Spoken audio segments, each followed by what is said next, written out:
Bueno, a ver, entonces, a partir de esta clase terminó lo que es la parte de traumatología y comenzamos con las malformaciones congénitas, como les dije en la anterior clase. Vamos a comenzar viendo esta malformación, esta alteración del esqueleto, que es una de las alteraciones congénitas más frecuentes que existen. Y con seguridad, cuando ustedes sean médicos formados, y más aún los que sean pediatras, van a tener oportunidad de ver estos casos con bastante frecuencia. Entonces, la displasia de cadera es una entidad en la que existe una mala formación de lo que es la articulación coxofemoral, ¿sí? Todo lo que implica displasia es un desarrollo anormal, que en algunos casos se produce desde la etapa embrionaria y en otros se va a producir en los últimos meses de la gestación, ya cuando el producto, el feto, ya está prácticamente cerca del parto, ¿no?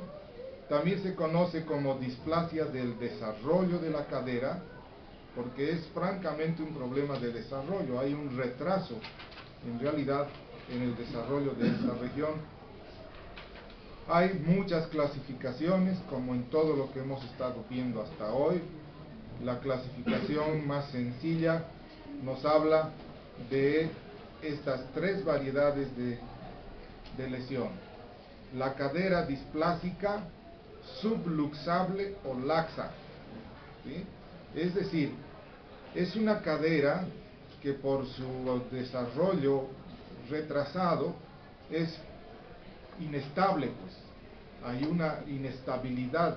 La cabeza del fémur dentro del acetábulo tiene una movilidad anormal, con tendencia a la subluxación, no luxación completa. Laxa hace referencia a la inestabilidad. Hay un elemento que es las partes blandas, los ligamentos que rodean la articulación, que determinan esa laxitud. Las caderas subluxadas, displásicas obviamente, han pasado ya por esta fase. De ser subluxable pasa a luxada o subluxada, ¿sí? Esta es más grave, suele verse ya después del parto. En niños que ya han nacido, la cadera tiende a la luxación y se luxa, ¿sí? Ahí viene la cadera luxada. Entonces, muy raras veces se llega a la luxación. Generalmente es posible diagnosticar esta patología en estas primeras fases, en estas tres primeras. Lo ideal es hacer el diagnóstico en esta primera, cadera subluxable, en el momento en que uno ve por primera vez al bebé, neonato. Para recordar un poco la anatomía de esta región del esqueleto, tenemos una cadera normal, ¿sí? Y aquí tenemos una luxación. Casi siempre la luxación se genera hacia arriba.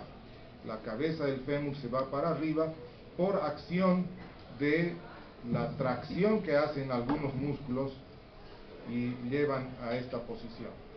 Otro elemento importante que hay que recordar dentro de lo que es el concepto de displasia, el mal desarrollo, existe este elemento que está pintado en color gris, que se llama cápsula articular, ¿sí? Es la cápsula que en esta parte está completamente cerrada, se llama istmo de la cápsula, que más o menos cuando se ve en estudios ecográficos o artrográficos tiene la forma de un reloj de arena.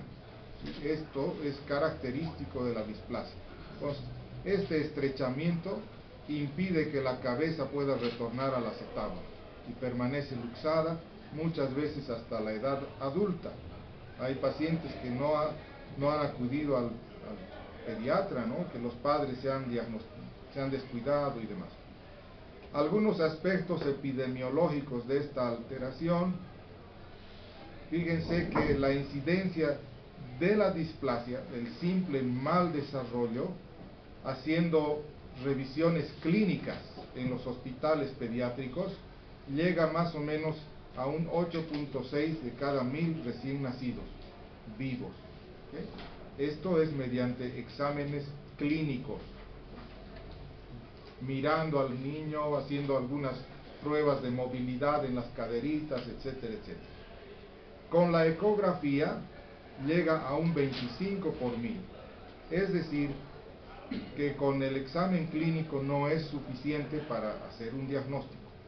Es necesario recurrir a la ecografía hasta los 3 meses de edad. Y pasados los 3 meses, la radiografía nos va a ser muy útil. O la tomografía en algunos casos. La luxación, les decía, es muy rara. Para que llegue a luxarse esa cadera tiene que haber existido mucha negligencia de parte de los padres y de parte del médico que ha recibido al bebé, pues, que para no darse cuenta que ha habido un problema serio. 1 a 1.5 por cada 1000 recién nacidos vivos tienen luxación. En realidad es poca, pero en lugares donde hay, en un solo día nacen 1000 bebés, imagínense, entonces ahí sí se considera. En el varón apenas son 4 por cada 1000 y en la mujer 19 por cada 1000 recién nacidos que tienen luxación de cadera. Mucho más frecuente en la mujer por diversas razones. Una de las razones más comunes es aquella que explica el tema de la relaxina.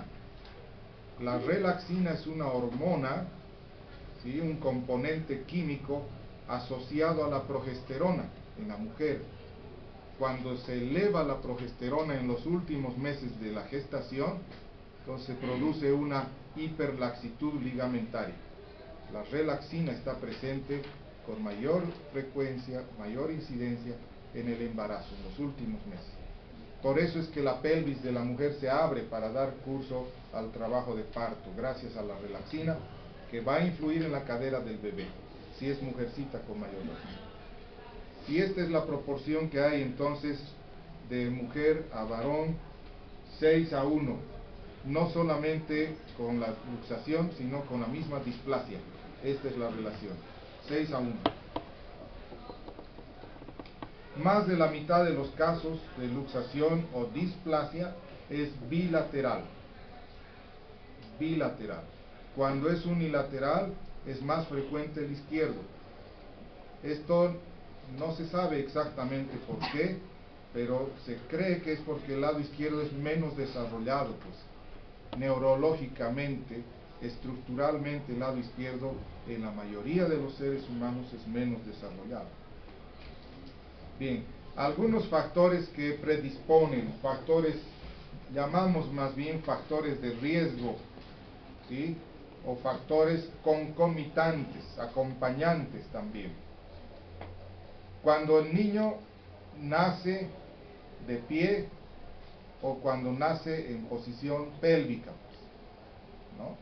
Antiguamente, hasta hace unos 30 años atrás, hacían nacer a los niños por vía vaginal cuando estaban con este tipo de presentación. Eran partos obviamente muy traumáticos, sumamente traumáticos, con sufrimiento fetal. Eran niños que tenían que entrar a la incubadora, una serie de cosas.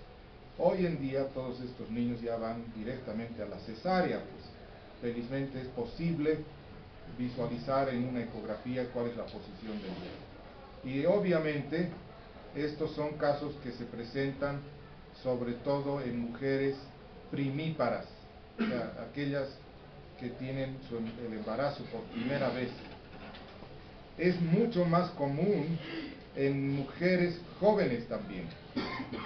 Ese es un factor predisponente, el embarazo en mujer joven. ¿Joven qué? 12, 14 años de edad. Hoy en día se ven niñas que ya están embarazadas, ¿ves? 15 años. Entonces, teoría, es un útero completamente inmaduro, no tiene la capacidad de alojar al feto. Otro factor predisponente es la diabetes. Mujer diabética va a tener un bebé grande, macrosómico, con más de 4 kilos a veces de peso en el momento de nacer. Es un factor predisponente que acompaña muchas veces a la posición también que adopta.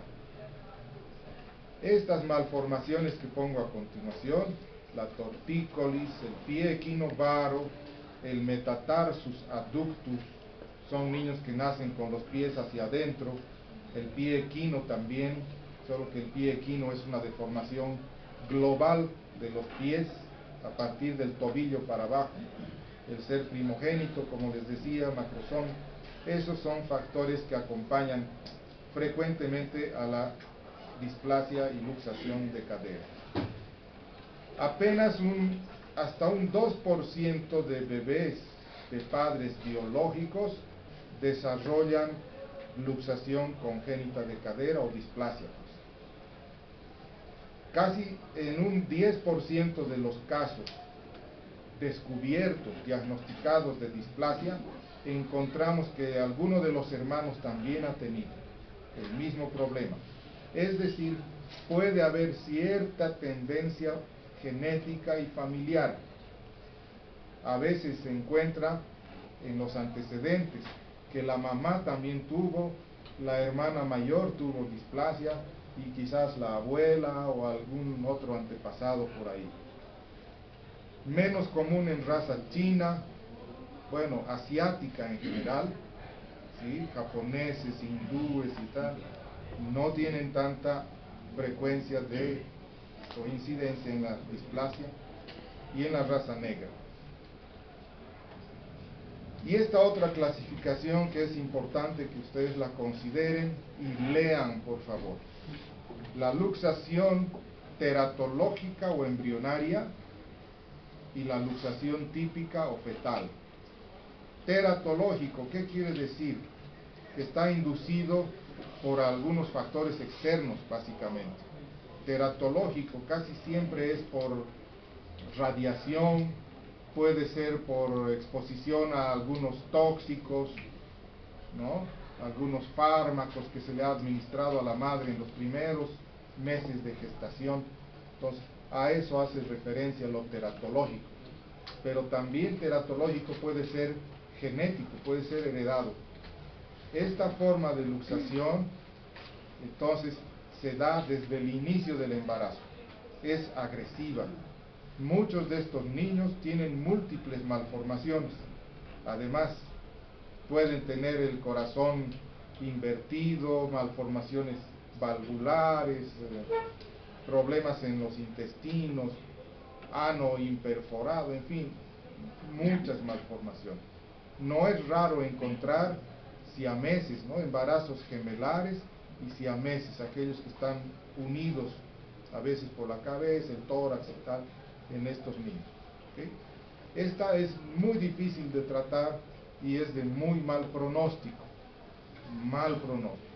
La luxación típica o fetal es la que se da en la mayoría de los casos, felizmente. Digo felizmente porque no es tan agresiva. Pues. Se puede tratar haciendo un diagnóstico adecuado y oportuno.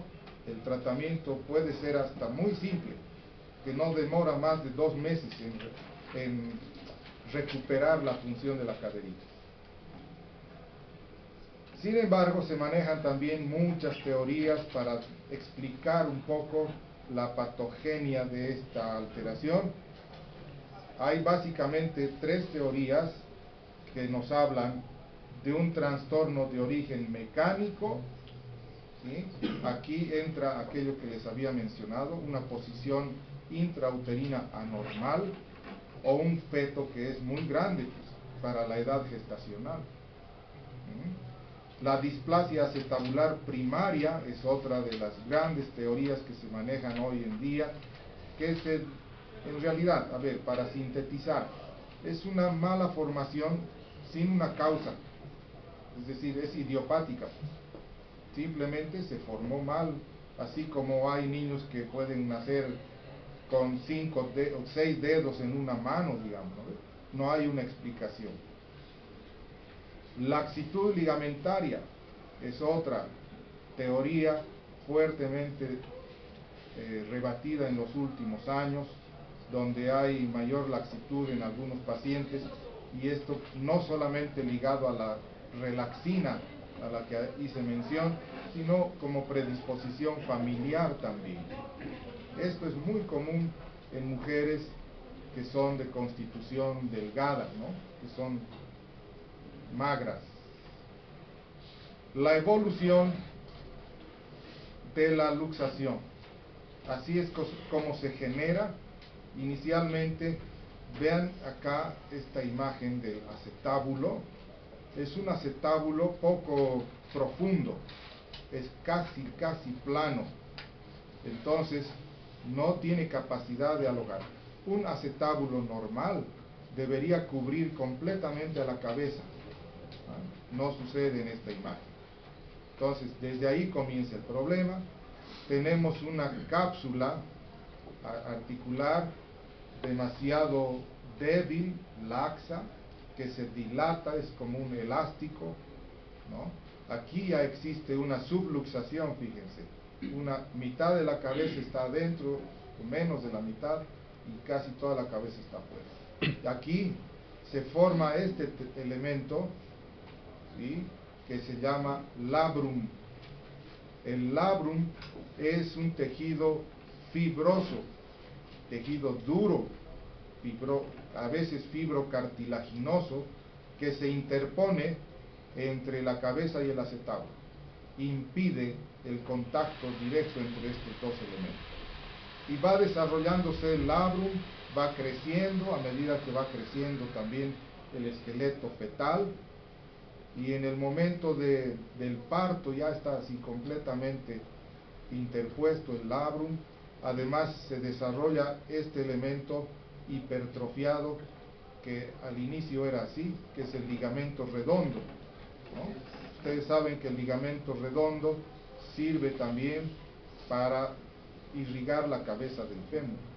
Aquí tiene una arteria importante que va irrigando, pero va desarrollándose anormalmente. Hay una hipertrofia, y esta cápsula, ahí está la formación del reloj de arena que yo les decía hace un momento.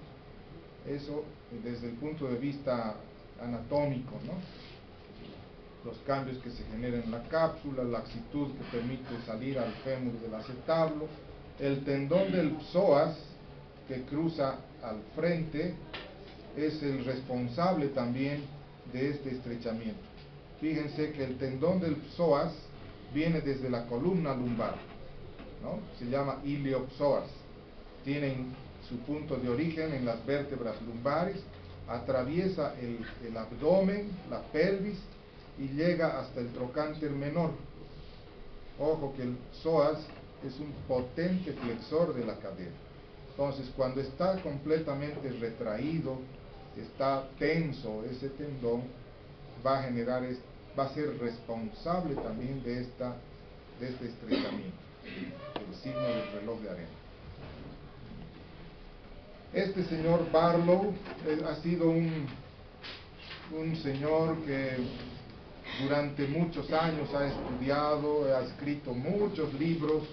Van a encontrar ustedes en el internet muchas publicaciones de Barlow.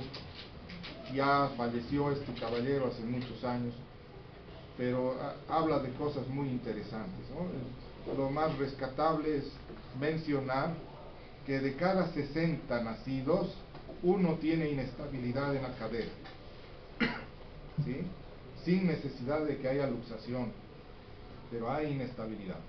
Al cuarto día de nacido, la mitad de estos se estabilizan espontáneamente. Esto por acción de la madurez que va adquiriendo el esqueletito del niño y la misma alimentación materna. Incluso este señor ha demostrado que la leche materna ayuda mucho a estabilizar no solo las caderas, sino todas las articulaciones. O sea, la leche materna sin duda es imprescindible en los primeros días y meses de nacido, ¿no? y algunos elementos que se deben considerar dentro de la anatomía patológica de la displasia. Hay una disminución en el desarrollo de la cabeza del fémur, que en esta etapa fetal y del niño se llama núcleo cefálico, porque todavía no está calcificada la cabeza, es más cartílago que hueso. Hay excesiva anteversión y valgo en el cuello del fémur. ¿Qué significa anteversión? Que la cabeza del fémur está dirigida hacia adelante, pues, en relación a la rodilla, digamos. Si hacemos parar a una persona de frente, con las rodillas apuntando al frente, la cadera está demasiado inclinada hacia adelante, hacia anterior. Entonces esas personas en la edad adulta caminan como Chaplin, con los pies hacia afuera. Eso es porque hay una anteversión exagerada. Entonces, en el niño pequeñito ya se suele ver esta anteversión. Cuando comienzan a caminar al año de edad, pues están así como tipo Chaplin. Aplanamiento y verticalización del cótilo o acetábulo, que es lo mismo, ya les he mencionado aquello, ¿sí? No tiene profundidad, entonces la cabeza choca ahí y sale. Hipertrofia del ligamento redondo, que he mencionado, la interposición del labrum, y hay un tejido, además dentro del acetábulo, un tejido adiposo, que parece una pequeña almohadilla, ¿no? Una esponja ahí adentro, que se llama pulvinar, que también se va desarrollando durante la evolución de este problema, que impide el contacto de cabeza con acetábulo. Es como un resorte ahí adentro. Y finalmente, la presencia de un ribete, también fibroso, fibrocartilaginoso, alrededor del acetábulo. Hagan de cuenta que un acetábulo normal de un bebé tiene el diámetro de una moneda de un boliviano, ¿sí? Debido a este ribete, disminuye el diámetro a una moneda de 50 centavos, por decir algo. Entonces la cabeza del fémur no logra encajar ahí, porque hay un impedimento. Clínicamente hay muchas pruebas, manifestaciones que uno puede evidenciar desde que el niño nace, ¿sí? Lo más destacable cuando el niño nace es que hay una dificultad en el arco de movimiento, o sea, no se consigue separar las piernitas del bebé. Cuando está en decúbito dorsal sobre la mesa hay un impedimento, ¿sí? No hay abducción, eso es lo más destacable. Entonces muchas veces la mamá va al consultorio del pediatra y dice: doctor, no puedo cambiarle los pañales porque no separa las piernitas, las tiene así unidas, las rodillas chocan una con la otra, y cuando se intenta forzar el bebé llora, ¿no? Le produce dolor. Hay diferencia en la longitud de la extremidad. Aquí está, signo de Galeazzi, cuando acomodamos al bebé en esta posición. Una piernita es más corta. ¿Y por qué? Porque la cadera está desplazada para atrás, pues, arriba y atrás, ¿sí? Por eso es que este lado está afectado en este caso. Asimetría en los pliegues glúteos. Hay muchos pediatras que se preocupan mucho de los pliegues, pero no solamente los pliegues glúteos, se preocupan de todos los pliegues. Cuando el niño es bien gordito, tiene varios plieguecitos en los muslos, ¿no? Pero ninguno de ellos tiene tanta importancia como los pliegues glúteos. Creo que tengo una imagen por acá. Bueno, más adelante tengo una imagen, ¿sí? Las maniobras de Barlow y Ortolani, imprescindible hacer este tipo de prueba para determinar la estabilidad que tiene la cadera de ese bebé. La maniobra de Barlow solamente es útil los primeros días de nacido. Algunos dicen hasta el tercer día. No es una regla, ¿no? 3, 2, 4, 5 días, hasta una semana de repente es útil. ¿En qué consiste la maniobra de Barlow? Consiste en luxar la cadera del bebé, hacemos una maniobra que les voy a mostrar luego, se luxa la cadera. Es como si tuviera un vacío, sale la cabeza del acetábulo. Y la maniobra de Ortolani, conocida también como el chasquido de Ortolani, porque es un ruido que se escucha en una sala que está en silencio, se escucha un clic, un clunk, muy fuerte, ¿no? Es cuando la cabeza que está afuera del acetábulo ingresa, entra, ¿no? Es algo así más o menos, el chasquido de Ortolani. Y este chasquido es posible escucharlo hasta casi los 30 días, un mes de nacido el bebé. Después de ese tiempo ya no es posible realizar esto, ya está más estructurado, los ligamentos ya están más rígidos y tal. Cuando el niño ya es mayor, cuando está cerca a la edad de caminar, o sea, algunos ya caminan a los 9, 10 meses, la mayor parte hasta el año, ¿no? 12, 13 meses de edad, va a haber asimetría en la marcha. ¿Esto qué quiere decir? Es una marcha con cojera, pues, manca el niño, ¿lo ve? Si es unilateral la luxación, más todavía, es una pierna más corta que la otra, entonces hay una oscilación del tronco. Les voy a mostrar un video también más adelante. Y en el niño mayor también se presenta dolor, pues, obviamente, si no hay una sincronización, no hay una articulación real en la cadera, va a comenzar a surgir dolor. Y el dolor persiste durante la adolescencia, la juventud, hasta que el sujeto es adulto. Y suele ser la causa para que el paciente acuda al médico para una prótesis en la edad adulta. Entonces, el diagnóstico se basa en la exploración física, radiográfica a partir del tercer mes y ecográfica en los primeros meses de vida. Eso, así se hace el diagnóstico. Muy raras veces se debe recurrir a la artrografía, ¿no? Introducir líquido de contraste en la articulación y a sacar radiografía en varias posiciones para encontrar el famoso reloj de arena, por ejemplo, encontrar que la cabeza está fuera del acetábulo y tal, que muchas veces con una simple radiografía no se ve. Y también una ecografía y hasta una resonancia. Obviamente, para que haya resonancia o tomografía, muy difícil en un bebé que se mueve tanto, ¿no? No se puede, tiene que estar completamente quieto, a veces hay que anestesiar al bebé. Aquí están las maniobras de Ortolani, aquí les pongo este dibujo, aquí está la asimetría de pliegues, los pliegues tanto en la cara anterior, que no son tan importantes, y en la cara posterior, es decir, en la región subglútea, ¿no? Asimetría, esto sí es importante. Maniobra de Barlow consiste en luxar la cadera, es una cadera inestable, sale fácilmente, no hay necesidad de hacer mucha fuerza, obviamente. Si lo hacemos con fuerza, hasta podemos fracturar el fémur del bebecito.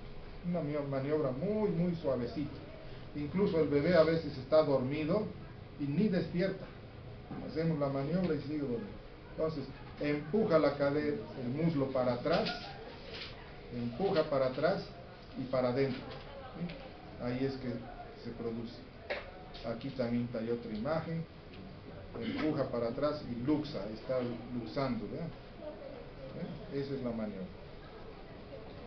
Y esta es la maniobra de Ortolani, que es totalmente contraria, vean, está más bien introduciendo la cabeza del fémur al acetábulo, el chasquido.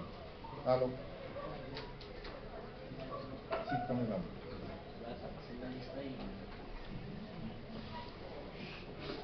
Dani, estoy en clase en este momento, te voy a devolver la llamada. No te preocupes, chao.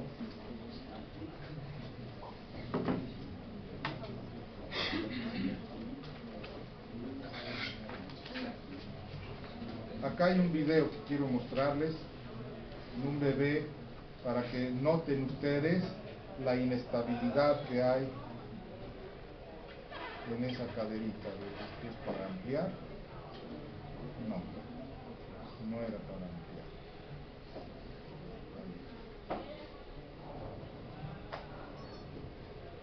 Miren cómo se produce un resalto en las caderitas. Es como cuando uno está comiendo un pollito, ¿no? Con las manos y abre, ¿no? Las piernitas del pollo. Otra vez.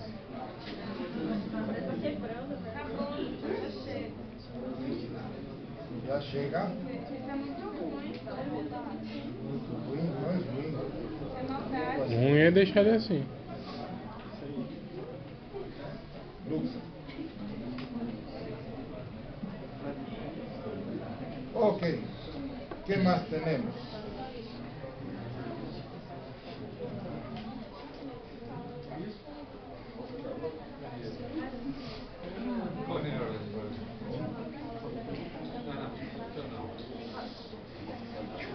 ¿Esto también es ruin o no es ruin?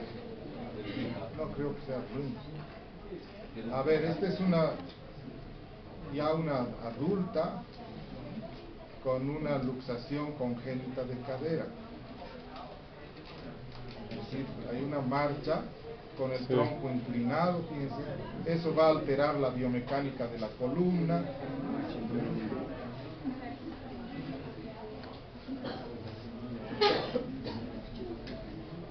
Es una marcha dolorosa, lenta, cojera. Una pierna más corta que la otra. Pero es un acortamiento aparente, no es real. Solo que la cadera está más arriba, está luxada. Bueno, más o menos así. Ya. Seguimos. Bien. ¿Qué más? Este caso también es importante considerarlo. Vean, este es un niño que está en la sala de operaciones, en realidad, ya está anestesiado. Vean ustedes que la cadera normal logra abducir, se abre completamente, hasta prácticamente tocar con la superficie de la mesa. Y esta otra no, hay una limitación, aún con el paciente anestesiado.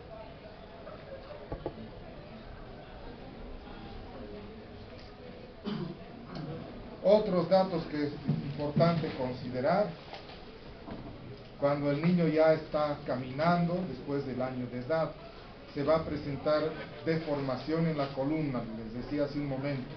Va a haber una escoliosis y además una hiperlordosis, ¿sí? Un aumento de la curvatura lumbar.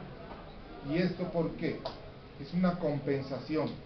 De hecho, la pelvis de ese niño es una pelvis anormal, con músculos debilitados, etcétera, etcétera, y es por eso que se presenta una compensación.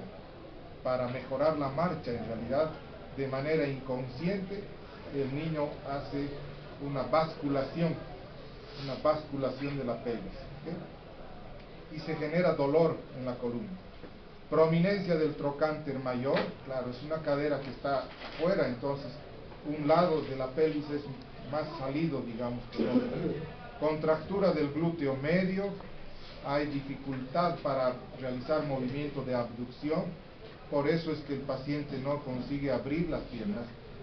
Como es mujer, la mayor parte de las mujeres que ya están en edad de tener hijos, si tienen este problema, tienen mucha dificultad en las relaciones sexuales, en las posiciones fisiológicas, normales, convencionales o como quieran llamar ustedes. No es posible. Hay que buscar una posición adecuada, incluso para el momento del parto también, ¿sí? No se puede tener un parto normal. Casi todas estas mujeres que han llegado a esa edad con la luxación necesitan una cesárea. Signo de Trendelenburg positivo. ¿Alguien sabe cómo es el signo de Trendelenburg? También hay una marcha de tren de Lemberg. Esa marcha que vieron en ese video es una marcha de tren de Lemberg. ¿Cómo es el signo? ¿Quién sabe? ¿Perdón?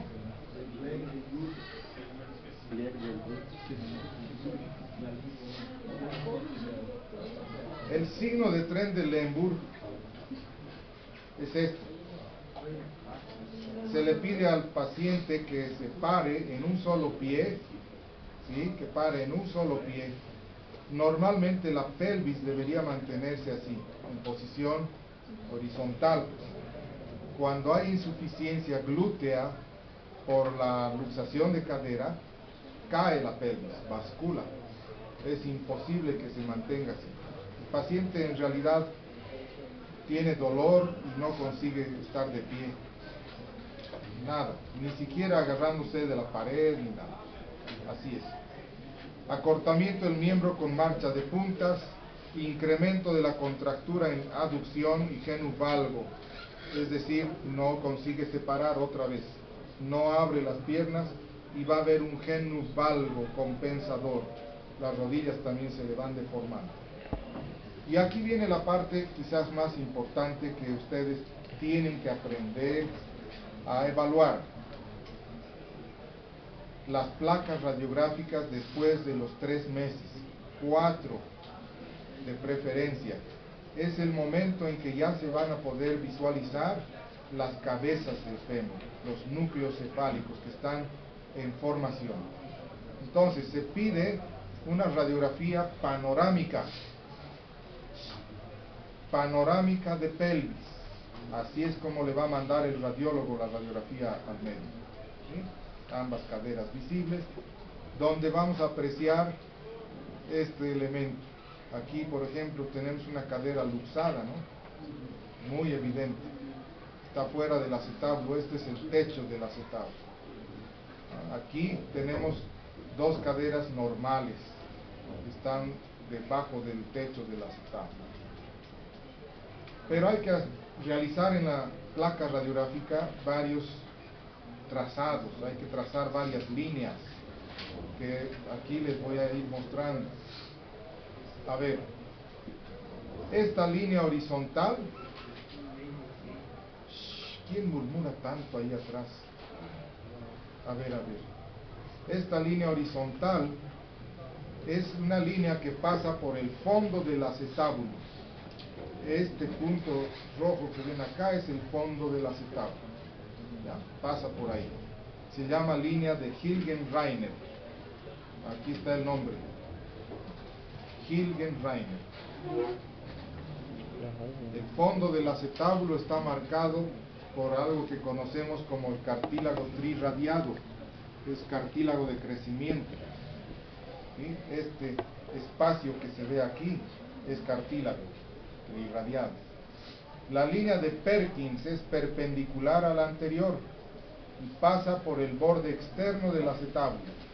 Es decir, esta línea roja vertical es perpendicular a la de Hilgen-Reiner, pasa por el punto más externo del acetábulo. ¿Sí? Aquí está también por aquí. Entonces se forman, como ustedes verán, 6 cuadrantes, donde el núcleo cefálico, la formación de la cabeza, en una cadera normal, tiene que estar en el cuadrante inferior e interno. Este es externo, interno. Lo mismo acá. Vean en esta imagen, ni siquiera tiene la cabeza deformada, ¿no? No hay núcleo cefálico, pero si hubiera, estaría aquí, en el cuadrante inferior externo, está luxada la cadera. ¿Qué otro detalle? Esta línea oblicua que va desde el punto más interno del acetábulo, cartílago trirradiado si quieren, o fondo de acetábulo, hasta el borde externo del acetábulo. Entonces se traza el ángulo que debe medir menos de 30 grados. En realidad, en el recién nacido es 30 grados. Cuando se le saca la radiografía a los 3-4 meses, ya debería estar con unos 25, 27 grados máximo, no más. ¿Sí? Más de 30 ya estamos hablando de una luxación de cadera, obviamente con displasia.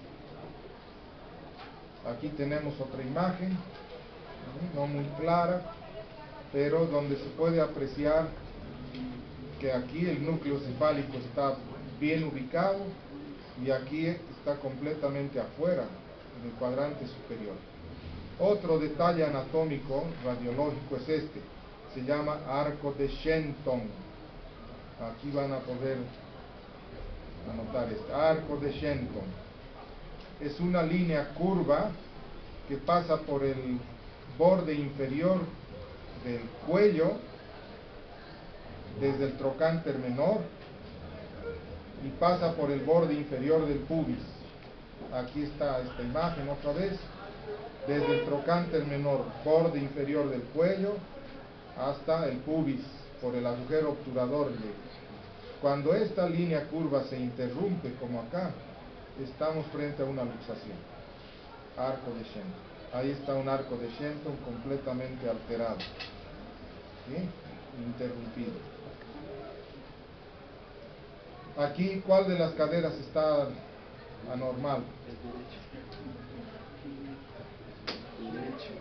Este está afuera y este también, las dos. Aquí tiene arco de Shenton normal, pero el núcleo cefálico está afuera. Este es el límite del acetábulo, está afuera. Y aquí, ¿cuál está normal? Normal y cuál anormal. Este, ¿no? El derecho está luxado, está prácticamente trocánter chocando con la pelvis. Y aquí, las dos. Ahí está la línea de Hilgen-Reiner. Perkins, lado derecho, la cadera está afuera. El lado izquierdo peor, ni tiene cabeza todavía, está mal desarrollado, completamente luxado. Y aquí otra, y así sucesivamente. Entonces la ecografía, les decía, es útil solo en los primeros meses. Se necesita un ecógrafo mucho más potente para diagnosticar este tipo de alteración. El tratamiento va a depender de la edad en la que se hace el diagnóstico. Ojalá se pudiera diagnosticar antes del parto, sería muy interesante, quizás en el futuro. Entonces, el objetivo es lograr que el cartílago, es decir, la cabeza del fémur, haga contacto con el fondo del acetábulo. Eso es lo que se quiere, ¿sí? Depende de la edad y la gravedad del caso. La mayor parte de los casos benignos se tratan ortopédicamente. Se les debe indicar el uso, por ejemplo, de un doble pañal a las mamás. Les dice, compre pañales desechables, que use doble o hasta triple pañal para que las piernas estén separaditas. Incluso hay unos cargadores de bebé hoy en día, que antiguamente no existían, donde las piernitas se encajan así lateralmente, ¿no? Queda en posición de rana, más o menos. Entre los 0 y 6 meses de edad se pueden adaptar algunos aparatos que se llaman, tienen muchos nombres, férula de von Rosen, Aberdeen, Putty, depende mucho de la elección de cada médico, pues. Lo que más utilizamos aquí en América, diría yo, es el cojín de Fresca y el arnés de Pavlik. Son aparatos muy sencillos. A mí particularmente me gusta más usar el cojín de Fresca en los pacientitos, ¿sí? Y no se deben usar en niños mayores de 10 meses, ya no tiene ninguna utilidad. 10 meses ya está casi caminando el bebé, ¿sí? Ya no hay nada que hacer. Este es el arnés de Pavlik. Son unas correas que se sujetan desde los hombros, ¿sí? Desde el pecho, el tórax, y mantienen al niño en posición de rana. Tiene que dormir así, tiene que estar día y noche así. Solo se le saca para cambio de pañales, cambiar la ropita, el baño de todos los días. Es muy confortable el arnés de Pavlik. Pero este otro, que es más confortable aún, el calzón de abducción, o también cojín o almohada de Fresca, que es el que más se utiliza por su practicidad, ¿no? Más fácil colocar y retirar también. Tiene unas correas aquí en los hombros y mantiene el bebé en posición de abducción. Doble pañal en casos muy leves y en algunos casos graves la utilización de un yeso. Vean ustedes que para confeccionar el yeso el niño tiene que estar sedado habitualmente, ¿no? Hay que hacerlo dormir un rato porque es muy complicado, pero cada vez se usa menos el yeso. Estos son otro tipo de dispositivos que son más rígidos, poco más traumáticos, el aparato de Dennis Brown, por ejemplo, ¿no? Muy poco usados. Aquí otro, Dennis Brown modificado y así. Más de 6 meses de edad hasta el año y medio de edad, ¿sí? Se deben practicar ya algunos procedimientos incruentos o cruentos, o sea, sin o con cirugía. Reducción cerrada, es decir, hay que hacerlo dormir al niño, traccionar la pierna y acomodar la cabeza dentro del acetábulo. Esa es una reducción cerrada, bajo control fluoroscópico, ¿no? Con radiografía, en el quirófano. Si ha encajado, si ha entrado la cabeza, se enyesa inmediatamente y se mantiene ahí hasta que quede completamente seco el yeso, ¿sí? Ese es un procedimiento sencillo. En niños un poco ya mayorcitos, reducción abierta, pues hay que operar la cadera, hay que abrir y encontrar la cabeza del fémur y bajar hasta el acetábulo, retirar el pulvinar, retirar el limbo y todos esos elementos que están perjudicando por ahí. Hay que hacer inclusive una tenotomía, hay que cortar los tendones que están tensos, los aductores, el psoas, cápsula, todo aquello que les he mencionado. Cuando los niños ya tienen más de 1 año de edad, ya están caminando prácticamente, algunos no todavía, se retrasa la marcha, se deben colocar aparatos de yeso, tenotomías, eventualmente hacer una neurectomía, eliminar el nervio del obturador. Esto es para relajar toda la musculatura que está toda contraída, ¿no? Y que impide el ingreso de la cabeza, para relajar. ¿Qué más? Niños que son casi de 2 años de edad, directamente cirugías, hay que operar a todos estos niños ya cuando están grandes, y en última instancia lo que se debe hacer es cortar el hueso aquí, el fémur, una osteotomía femoral para modificar la posición de la cabeza y darle una mejor cobertura. También se hace osteotomía aquí en el hueso de la pelvis, aquí arriba, vean, hay que darle más techo a la cabeza. Se llama techoplastía, mejorar el techo del córtico, y así sucesivamente, o tectoplastías, con injertos óseos. Hay muchos procedimientos que no vale la pena mencionar. Y en última instancia, las artroplastías, que son las prótesis, pues ya el procedimiento definitivo que no se puede hacer en niños, se puede hacer recién en el adulto mayor, ya cuando hay una artrosis dolorosa, con severa incapacidad, y el paciente ya no da más, ahí se hace la colocación de un reemplazo, una prótesis. Bueno, eso es.